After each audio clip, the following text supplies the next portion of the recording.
Well, I hope you guys are all doing well today on this wonderful Monday. Um, my name is Margie, and I am your hostess for today. And I want to introduce the rest of the team. Up there by the film crew is Evelyn, and she's our fearless leader, along with Michael. Is who it's over in the other corner giving up some emoticons. And Michael is also our news letter publisher.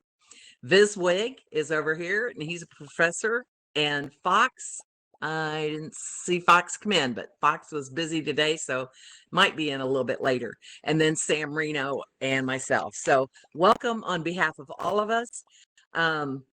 The idea for VR researchers came to life during the beginning of the corona crisis. Doing research isn't easy, especially not with a pandemic going on. But with help from our community, it gets easier and more fun.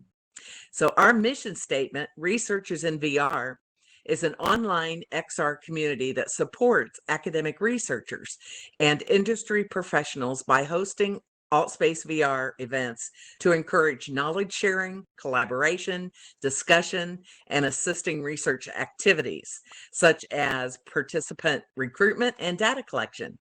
We also have a bi-monthly newsletter, thanks to Michael, which you can subscribe to if you want through the link that's shown on the wall.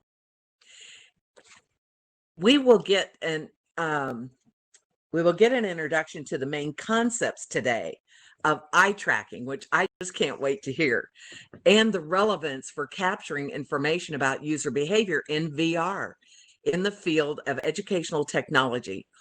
Jorge and Julian will be presenting one of the approaches to detect gaze behavior in certain areas of interest in the 3D environment and 2 eye tracking use cases.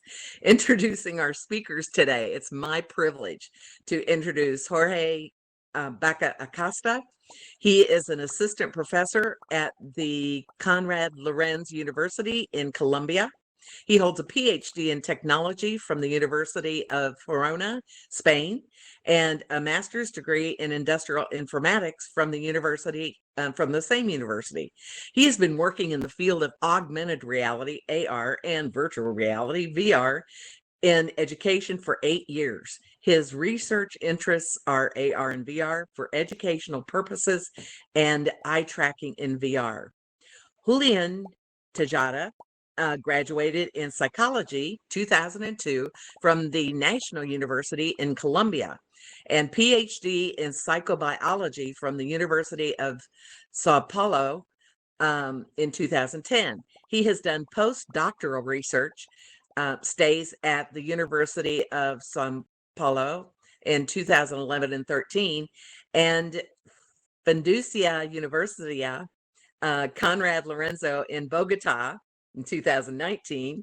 And this is testing my linguistics. I hope I don't get a failing grade. He is a professor of psychology at the Federal University at Sergipe, and he has worked in computational neuroscience, computational stimulation, and assisted computer tasks to study emotions. So we will have a 30-minute presentation, and then we'll take questions and answers. So I can't tell you how much we want to give it up for our 2 speakers of the day and make them feel welcomed here in AltSpace. Thank you very much, Margie, and hi, everyone. Well, thank you for that wonderful presentation, Margie. So, well, good afternoon or good evening to everyone, depending on where you are. My name is Jorge, and well, together here with my colleague Julian, we are going to present this short speak about the use cases of eye tracking in virtual reality. So first, we are going to introduce some concepts about eye tracking, and then we are going to present these 2 use cases, basically in the field of educational technology where we have been working. So I pass the floor to my colleague, Dr. Julian Tejada, who is going to start with the introduction. So thank you. Thank you so much, Jorge. I'm thank you for everybody to be here. I hope that everybody are fine and safe at home. I really appreciate the opportunity of talk about our work and have the possibility to get together to share our experience in moments like this in a middle of a pandemic. It is my first time making a lecture through a virtual reality environment, and I want to say that after the beginning of the pandemic, it is the first time that I can feel again the sensation of speaking in public, or at least something very similar. For that reason, I wanted to congratulate you on your initiative. Thank you for the organization, and let's start talking a little bit about of eye physiology. I don't know how much do you know about how our eyes works, but usually I start the presentation showing how it's that the eye works and what is the impact of this in the eye tracker technology. In the slide, if you follow the links, it is a Wikipedia video that is easy to find. You can observe the eye movement. Unfortunately, the video doesn't work in this ambient, but it's easy to find in Google. And the ones that can see the video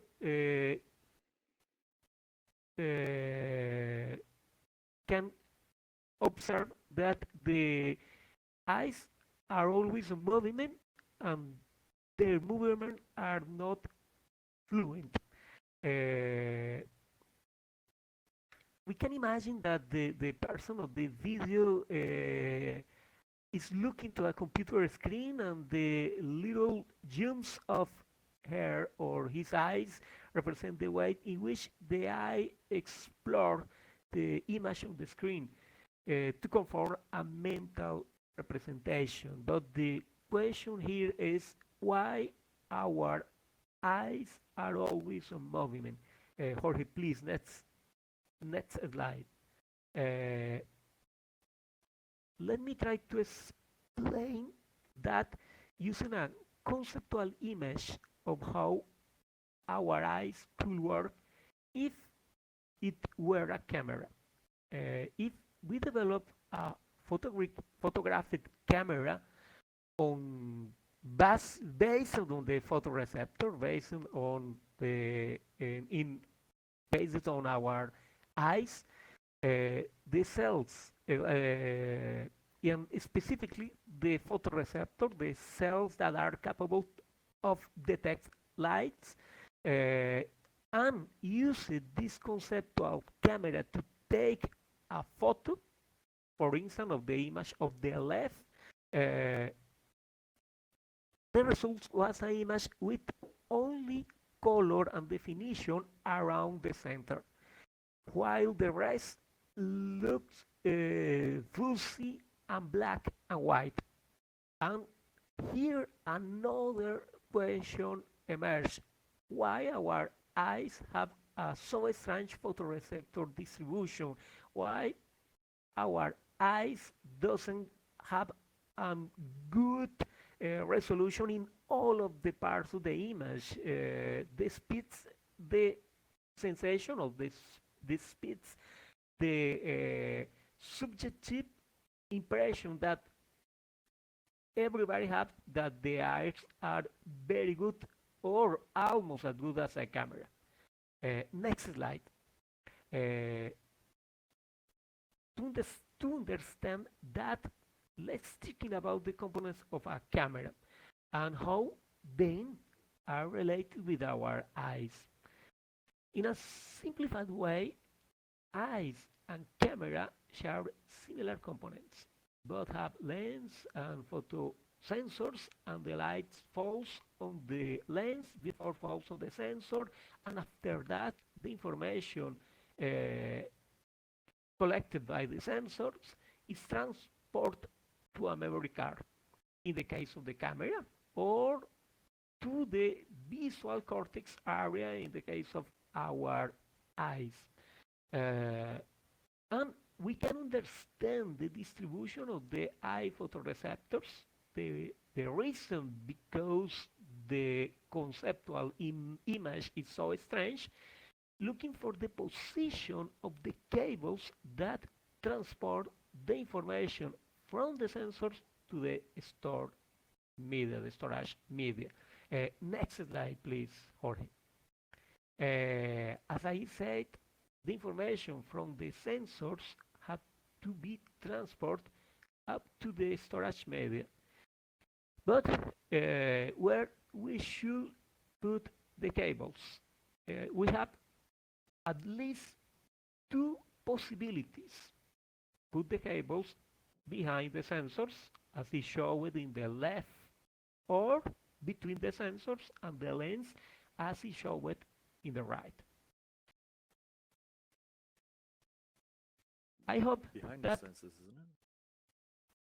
Behind the sensors, it's more logical thinking that the cables should be behind the sounds. I hope that everyone agreed with this and agreed that placing the cables between the sensor and the lens wouldn't be a good idea, because the light will fall on them and distort the image for process of refractation. Next slide, please. But just so moment. But it is just the way in which the photoreceptors and their cables in the case are, in the case of our eyes, the cables are nerves, fiber nerves or axon of the neurons, and they are arranged in the way in which these cables are between the sensors and the lens. We have what is called an inverted retina, in which the light falls on a thin layer of cells, nerves, of neurons that are on top of the photoreceptors. This arrangement occurs in almost of the retina with a single point, on a small single point in the center of that, in which the light can reach the photoreceptor directly, only in the center. This explains why our conceptual image, the image of the train station, have good and color definition only around the center, and at the same time explain the ocular movement, because these movements are due to the fact that the eyes have to move through the image, through of the visual field, so all important details should capture by the region of the retina where there are no cables obstructing the incidence of light. And for these reasons, our eyes are always in movement. But this is important to remember that these movements are not fluent. Next slide, please.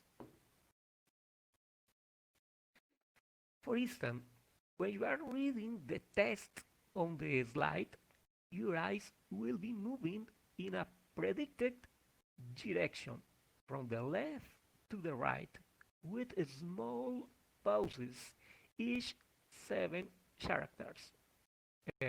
Well, in average, 7 characters. Well, could be less or more, depend on the size of the font, depend on the topics, depend on the language, so far so on.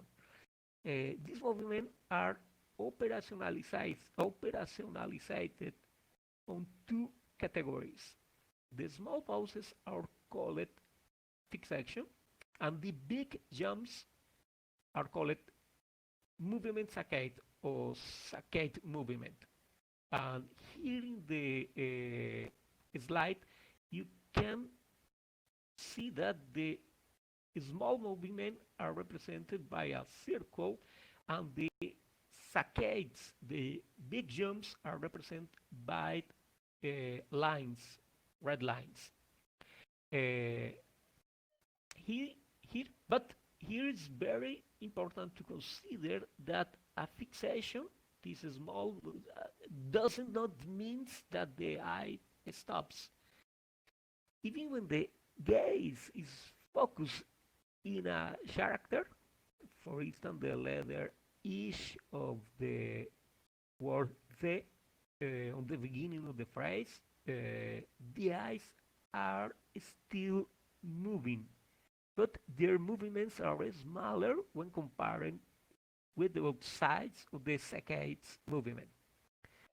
But the exact definition of when an eye movement will be considered a fixation or a saccade depends on the characteristic of the explored image, and for this reason, each researcher can the possibility of define which movement can be, or which movement will be considered a fixation and will be considered a saccades. Next slide, please.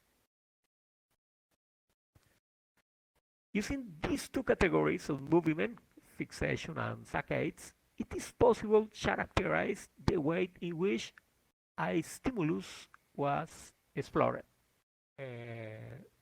Identifying, for instance, the locales in which the gaze was fixed for the longest time, representing that heat map, for instance, in which the warmer the color, the longest the time the gaze was fixed on that point. At the same time, due to the fixation and saccades are recorded with a time extent, it is possible recreate the. Go ahead. I had to mute the whole audience. We had just a little disruption, so go ahead. You're fine. No problem, no problem. I was talking that we can characterize, or we can represent the eye movements with difference in different ways, as a heat map in which the Warner regions represents the regions in which the gaze was fixed for longer time, or as a trajectory map in which each point represents the order in which the eye explored the stimulus or explored the image. Here you can see a trajectory map in the bottom of a eye recording of somebody reading a Twitter post. And as expected, it is possible to observe an examination trajectory with an inverted Z-form, starting from the top superior left corner and ending of the end of the text. Next slide, please. It is possible to apply this kind of analysis with other stimuli than text. For instance, in our work, we worked with a 3D environment of an office, recording the way in which the participant interact with the instruction in a foreign language. The instructions on instruction of preposition of location, and we recording the time gazing the instruction, and at the same time the local in which they have to put the set-top box. As you can see, it is possible to observe the gaze trajectory and infer how, after listening the instruction, after click the button of the right superior corner, the button of help, the participant gaze the books on the table, and after that, he or she looks to a specific position representing not only the way in which the stimuli were explored, but at the same time, the line of thought or the way in which the participant understands the instruction. Next slide, please. With this information, we prepare also heat maps to identify the local in which the gaze was fixed for the longest time and as was showed previously with the Twitter stimuli. And all of this information permits evaluation with high precision of the participant performance based on a kind of response that does not need previously training, because gaze is a very natural response for most of us. Next slide, please. This kind of technology usually work in a way or in a popular configuration called pupil central corneal reflection paradigm. In this, the gaze point over the computer screen is interpolated based on the reflection of infrared light on the cornea and the retina, the front and the back of our eyes. The emitter of this infrared light, and at the same time the receiver, is usually positioned on the inferior border of the screen. In the image is represented with the letter E tracker, and the interpolation is represented with this square brown around the position of the head of the participant, and with the reflection of the 2 points of our eyes, it is possible to interpolate the position of the gaze of the gaze of the participant gaze after a calibration procedure. Next slide, please.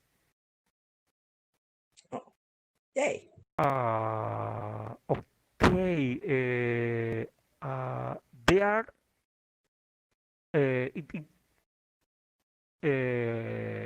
I really expect another slide, but it is no problem.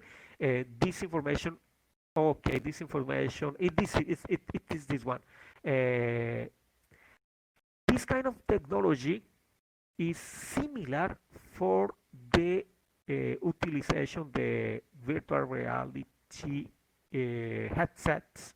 In this case of the headset of virtual reality, the infrared sensors are inner the headsets, but their record exactly the same 2 points that are represented in the bottom right of the image.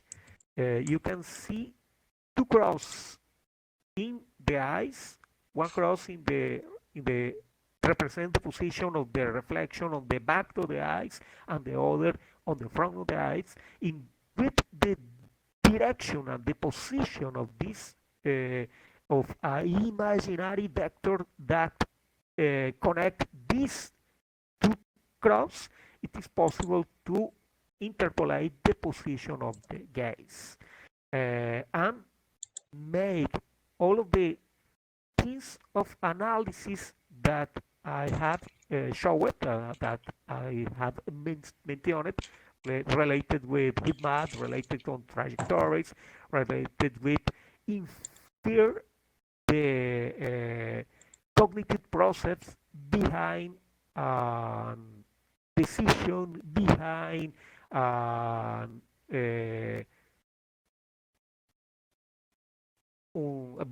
behind any kind of behavior.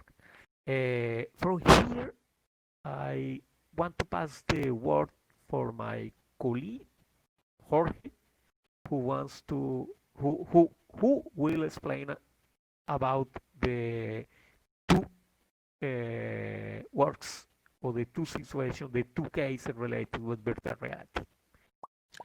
Thank you, Julian. Well, so what we have seen so far is, well, basically some concepts about eye tracking, right?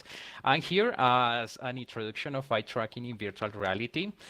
So now let's see what we have done. One of the use cases that I want to show is that we created a virtual reality environment for uh, for students to practice the topic of prepositions of place in English.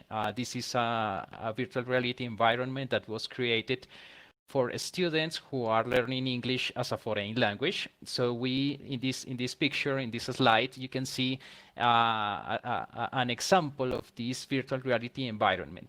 So in this case, as the user and the students are in a 3D environment, it is more difficult to represent a heat map or a gaze path as we saw before for 2D environments. So things here are a little bit more difficult. Virtual reality imposes some challenges when you want to represent a heat map or a gaze path. However, I have to say that there are some very nice and very interesting initiatives of software that is advancing a lot for showing this kind of strategies and heat maps and gaze paths in virtual reality. So let's see, what I want to show here is one of the strategies recommended by these researchers. You can find, you can read the full paper, which has the citation here at the bottom of this slide. So they suggest one of the strategies, one of the mechanisms to use eye tracking in virtual reality. In particular, if you are using Unity, the Unity game engine for creating the virtual reality environment. So in this case, they suggest to use something that is called colliders. So the colliders are those small green boxes that you can see in the slides. Those colliders are basically used to detect collisions between objects. And they suggest to use those colliders to identify, to mark some areas of interest. So the areas of interest are basically those areas that we as researchers are interested in identifying if the user is looking at those areas or not. They combine, or they suggest to combine these colliders with something that is called ray casting. So we will see now. We're going to see how to use this strategy in virtual reality. So in this picture, what we have is the headset, such as the HTC Vive headset, and as Julian mentioned it before. The eye tracker provides some information about the position of the eyes. So in this picture, what we have identified it or tagged as left gaze base point and right gaze base point are basically the position of the eyes as they were identified by the eye tracker. So basically the idea is to create a ray from those points inside the virtual reality environment. So let's see that in the following slides. Let's see right here. So we can create a vector that represents the left gaze direction and the right gaze direction. Those are basically the exact position in which the eyes are looking at every specific moment during the virtual reality experience.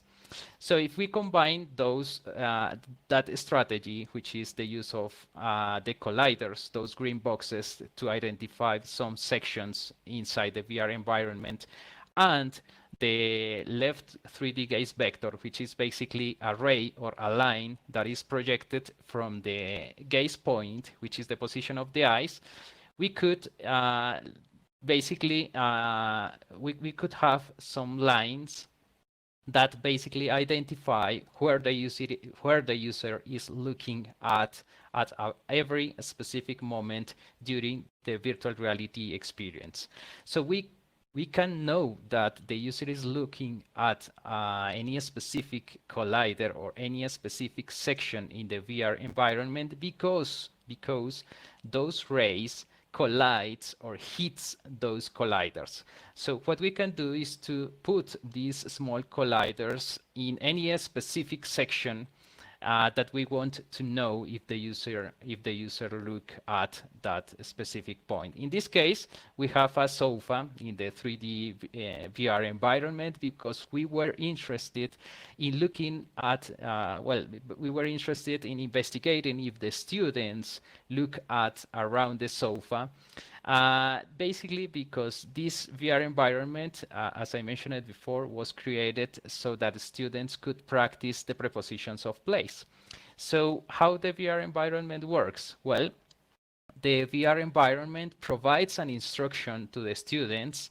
For instance, the instruction could be put the books. There are some books on a table that is in the 3D environment. So the application could say put the books next to the sofa.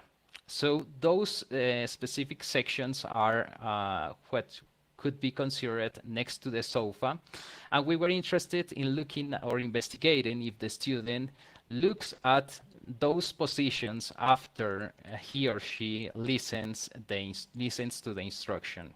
So that was the idea of using eye tracking in this 3D virtual reality environment. I am going to change here the slide.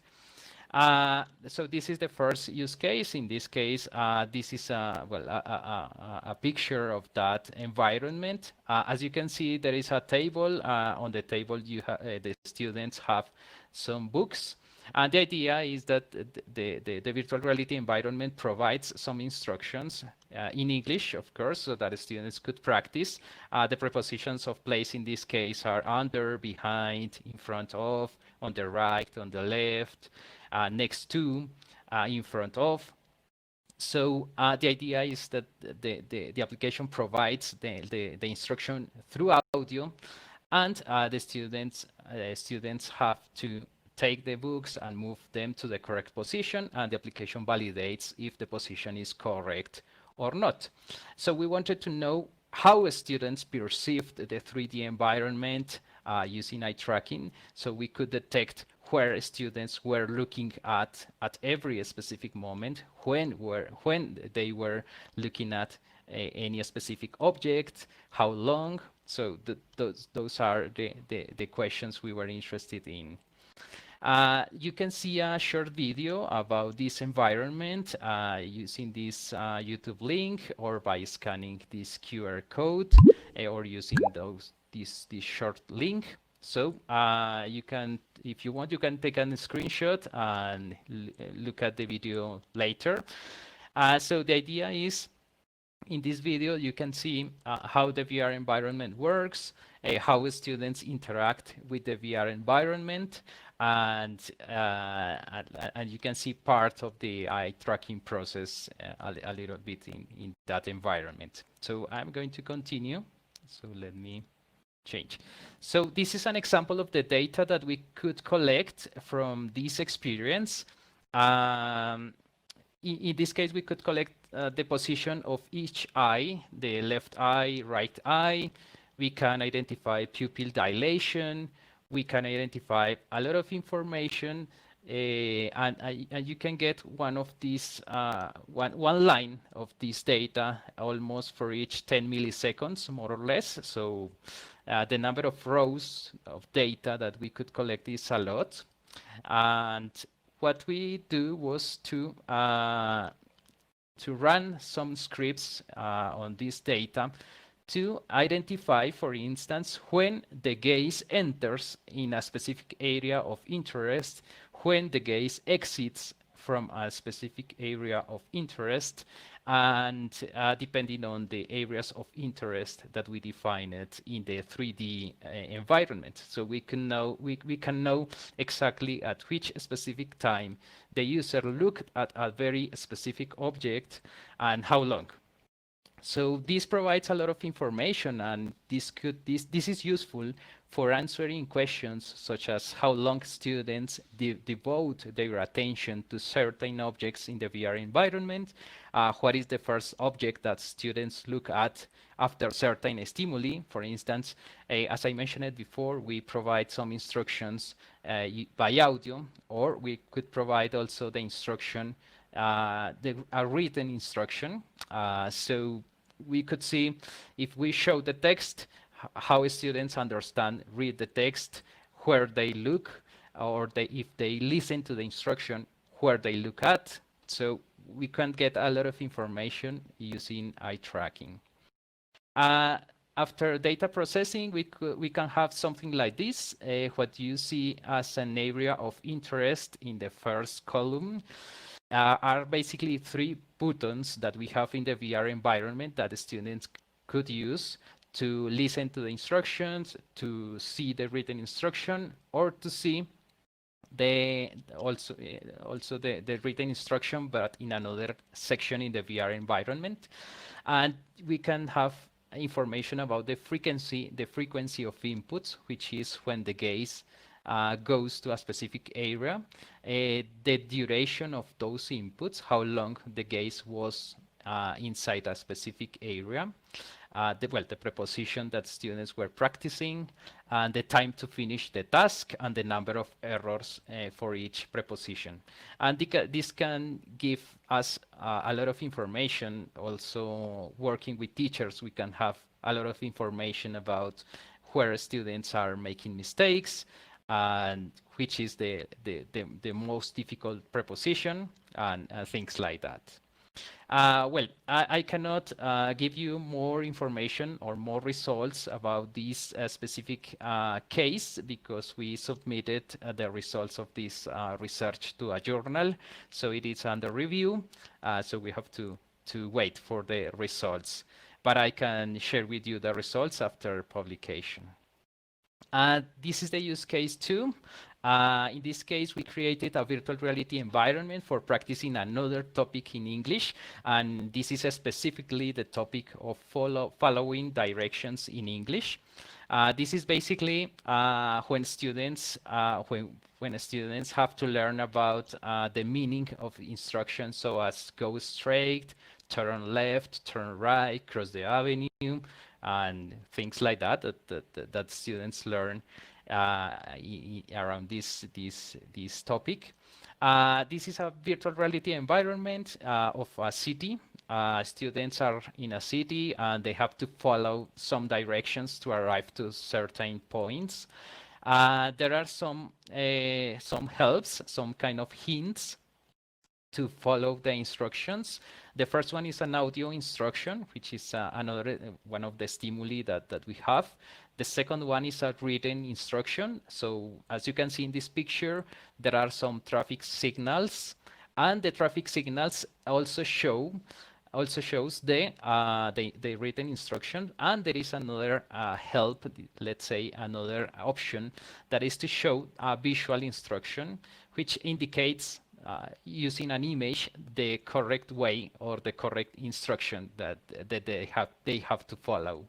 This is basically if they don't understand the written instruction. This application has 4 levels. The first one is to arrive to a particular house. The second is to arrive to the park. The third one is to arrive to the hot dog truck. And the fourth one is to arrive to a particular building in the VR environment. And students, as I mentioned it before, follow some instructions using audio, text, or the images in the traffic signals. And here we have some of the results that we obtained. We also use eye tracking basically to identify how students look at the traffic signals, how students understand the text, how students perceive in general the VR environment. In this specific slide, we have the results of 3 scaffolding aids. The scaffolding aids are basically the helps, the options that the students have to complete the task. So in this case, we have the average frequency of inputs, basically to identify how many times the students look at any specific, in this case, option. It was here we have the audio help, the text help, and the visual help. In general, what we could see here is that, of course, when we show an image showing the instruction that students have to follow, they just, the duration of the inputs, the duration of the gaze focused on a specific point is lower than when they have to read the text of the instruction, or when they have to listen the instruction, they spend more time maybe processing the information before making a decision to move to a particular section in the VR environment. And here we have some additional information about, but this is divided into the different instructions that we have. In this case, we only have two levels, level 1 and level 2. And in this case, we have in the x-axis the different instructions, such as go straight, turn left, turn right. And we wanted to analyze the average frequency of inputs and basically the amount of time that the students spent looking at the different instructions in this VR environment. And okay, so these results can be or are published in this chapter. This is a book chapter that was published in a book called Designing, Deploying, and Evaluating Virtual and Augmented Reality in Education.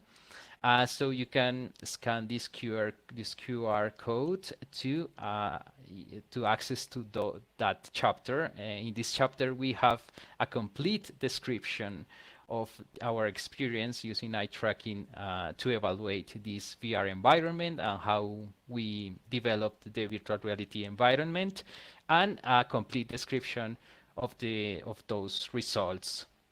So that's all. I hope this could be interesting. This was interesting for you. These are our contact emails and Twitter account. So thank you very much for your attention. In particular, thank you very much from Educators and VR for the invitation to share this with you. Thank you very much. If you have any questions, we are very happy to answer. Thank you. Julian, thank you so much. And Jorge,